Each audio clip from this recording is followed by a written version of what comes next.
Hi, so this is just a quick talk through of how the Logic Bombe works. So it's Bombe with an E, so not a bomb, a Bombe. So that's the details of why it's called that is in my Hackaday write-up. So here we've got the circuit. So we've got an IC, 555 IC providing an oscillating circuit. So that just flashes an LED on and off and provides a 1 Hz signal to a pair of AND gates here. So the inputs to the circuit, we've got basically a blue wire or a red wire. So the diffuser or the spy that's about to diffuse this bomb has to cut either the blue wire or the red wire. And as we all know from the Hollywood movies, you're going to cut the blue wire to diffuse the bomb. So I've represented cutting the wires just by having this switch.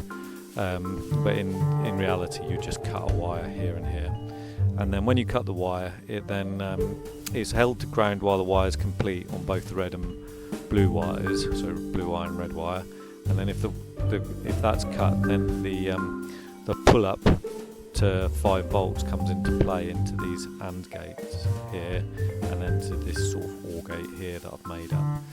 So what we do is we get a pulse coming from here. This feeds into these two AND gates, and these decide whether you've cut the wire at the correct time. So the correct time is when the LED is high. So the high one goes in here. So you have a high signal from here and a high signal from the LED into this AND gate, and that's the correct time. So that would then give a positive signal through this line here into this SR latch, and the latch would then bring the green LED light on. So all my SR latches, I put them in a known state when the circuit's powered on by this resistor capacitor network, so that just basically resets the SR latch so I know where it is, so it takes any randomness out of it. Then the output with the green light being on goes into this other OR gate. So I've built up these OR gates from a NOR gate and an inverter to create an OR gate because I wanted to keep the chip count on the PCB down. So the output of this OR gate then goes through this latch, and the latch then stops the clock. So we've got a green light on and the clock is stopped, so we've got a disarmed bomb. So that's the winning situation. So I'll just demonstrate that. So if I turn the simulator on, so I'll let the LED go off again and then back on again. So that because it's an online simulator, it takes a while for it to sort of get itself sorted out.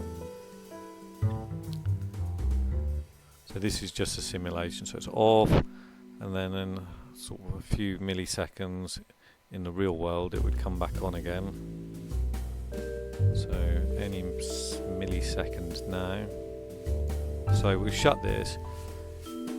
So what we've done, this green LED's come on and then we've stopped the clock.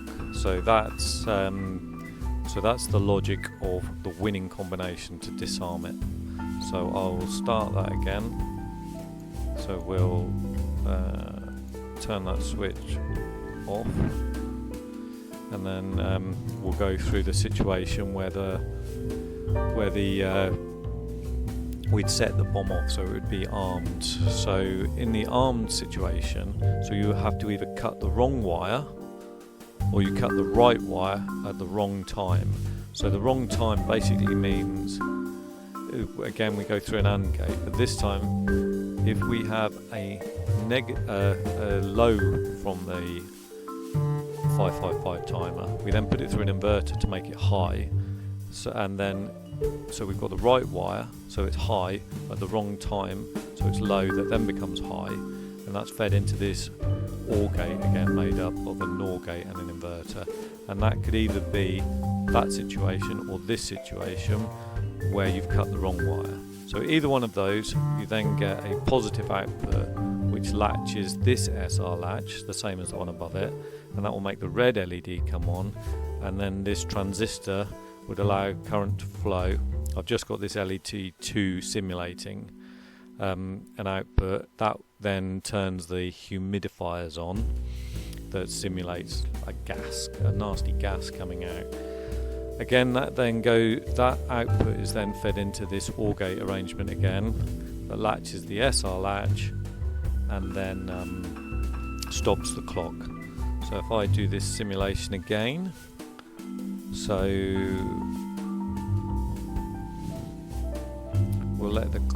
we'll just cut the wrong wire. So if we cut the wrong wire, so the red LED comes on, LED 2 comes on, and the clock is stopped. So we can open that wire, open that switch again to simulate a complete wire, and then we run the simulator again. So now we'll do the correct cutting of the blue wire, but at the wrong time. So when this LED goes out, we'll simulate the blue wire being cut. So here we go. It seems to initially take longer to start up, and then it's sort of an even cycle. So this wire's now cut. So again, the same situation as with the cutting of the wrong wire. This LED's lit, this one comes on, and the clock stops. So this is a very convoluted way to do something that would be way simpler with a microcontroller, and I'm sure you could actually simplify the logic quite a lot. But it's a good way of practicing your knowledge of 7/4 TTL logic chips, so transistor logic, which I quite like. It's a very old-fashioned way of doing something that could be done far easier with a microcontroller or a Raspberry Pi or something similar. Thanks for watching.